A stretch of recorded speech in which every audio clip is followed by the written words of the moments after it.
सब गलत है, या तो महाबेईमानी की तैयारी है। और एग्जिट पोल जो कल दिखाया गया, इनका सैंपल साइज कितना है, कैसे इनको पता लग जाता है? सब मैनेज्ड है और हम इसमें विश्वास नहीं करते। सर, कल इंडिया गठबंधन हुई है जिसमें 295 का क्लेम जो है इंडिया गठबंधन ने करा है, गवर्नमेंट फॉर्म करने की बात करें।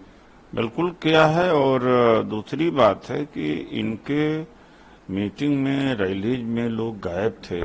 मेरे खुद के लोकसभा, जहां से मैं चुनाव लड़ा, उत्तर पश्चिम लोकसभा से, और मैंने देखा है कि जो वोट देने वाले थे, मैं बीजेपी में पहले रहा, देखा हूं, वो चेहरे ही नहीं थे, बीजेपी माइंडेड लोग थे ही नहीं। तो कहां से जीत जाएंगे भाई?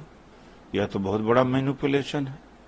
ईवीएम का कारीगरी है। किस आधार पर ये जीतेंगे?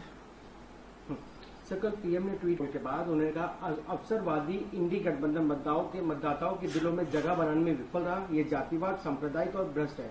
मुट्ठी भर वंशों को बचाने के उद्देश्य से बनाया गया ये गठबंधन देश के लिए भविष्य की दृष्टि प्रस्तुत करने में विफल रहा है। बिल्कुल झूठ बोल रहे हैं। वहां तक तो प्रधानमंत्री खुद कभी रोजगार के बारे में बोल पाए, और महंगाई के बारे में बोल पाए, काला धन के बारे में बोल पाए, किसानों के बारे में कुछ कहा है उन्होंने? चुनाव प्रचार में जो युवा इस देश के अंदर बेरोजगार हो गया, किसान की जो हालत खराब है, और जो मीडियम बिजनेसमैन है, उसके बारे में एक शब्द बोला? अनर्गल शब्द बोलते हैं जिसका देश से मतलब नहीं, अर्थव्यवस्था से मतलब, शिक्षा से मतलब नहीं है, और न ही जीवन स्तर से कोई मतलब है। सर, केजरीवाल मुख्यमंत्री दिल्ली के जो हैं वापस से जेल जा रहे हैं। उनको 21 दिन का पेरोल मिला था, उसके बाद वो आज जो है प्रचार के बाद जेल की वापसी कर। तो तानाशाही है इनका। अगर अरविंद केजरीवाल अगर बीजेपी ज्वाइन कर ले, तो जिस तरह से अजीत पवार और छगन भुजबल, प्रफुल्ल पटेल और मधु कौड़ा, हेमंता बिस्वा शर्मा, नारायण राणे, शुभेंदु अधिकारी, रेड्डीज को माफ कर दिया गया, स्वागत किया गया, वैसे इनका भी हो जाएगा। तो आधार यह नहीं है कि किसने क्या किया। ज्यादातर जो भ्रष्ट लोग हैं और भ्रष्टतम लोग हैं, बड़े स्कैंडल वाले हैं, चाहे अडानी से लेकर पॉलिटिशियन, सब बीजेपी साइड में है। उनके खिलाफ तो कोई कार्रवाई नहीं होती।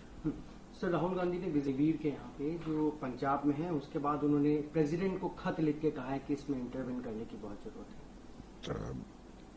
अब पंजाब की धरती बड़ी क्रांतिकारी है, हरियाणा की बड़ी क्रांतिकारी है।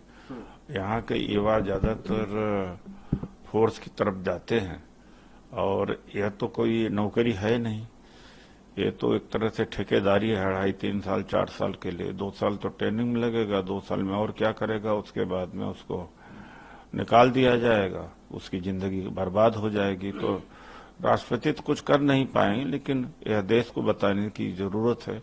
जब से रामनाथ कोविंद जी राष्ट्रपति बने, सत्यानाश हो गया इस संस्थान का, यानी राष्ट्रपति जो भवन का।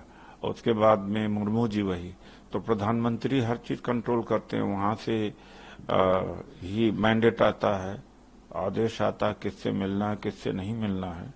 तो दुर्भाग्य है कि हमारा संविधान बहुत कमजोर हुआ है, और राष्ट्रपति जो संस्था थी वो बिल्कुल ध्वस्त हो चुकी है।